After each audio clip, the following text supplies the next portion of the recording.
Hi అండి, అందరికి నమస్కారం అండి. ఈరోజు బతుకమ్మ మొదటి రోజు కదండి. ఈరోజు అయితే మేము ప్రసాదం ఇలా పెడతామండి. పంచదార, పెసరపప్పు అండి, ఇవి కలిపి అమ్మవారికి మేము ప్రసాదంగా చేస్తామండి.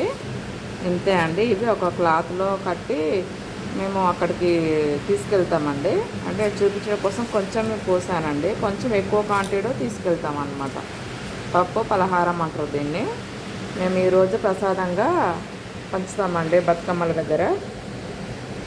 నేనైతే చాలా చిన్నగా ఒక బతుకమ్మ పేర్చుకున్నానండి. ఇక్కడ బాగా వర్షం వస్తుంది, ఇక్కడ ఎవరు వెళ్తలేరండి. ఎవరి ఇంటి ముందు వాళ్ళే ఆడుకోవడం వేసుకోవడం చేస్తున్నారండి. నేను ఒక చిన్న కటోర్లాగా చిన్నగా పేర్చుకున్నానండి. అంతే అండి. ప్రసాదము పేర్చుకున్న తర్వాత ముందు దేవుని దగ్గర పెడతామండి, తర్వాత బయట తీసుకెళ్తాము. కాకపోతే ఈరోజు మేము ఇంట్లోనే ఒక బకెట్లో వాటర్ కట్టేసి అందులో వేస్తామండి. వేసి తులసి కోట దగ్గర పోసేస్తామండి. ఈరోజు అయితే వీలు కాదండి, చాలా వర్షం వస్తుంది బయట. చూడండి ఎంత వర్షం ఉందో బయట, చాలా వర్షం అండి. కింద పడిపోతుంది అన్నమాట, ఫుల్గా వర్షం వస్తుంది.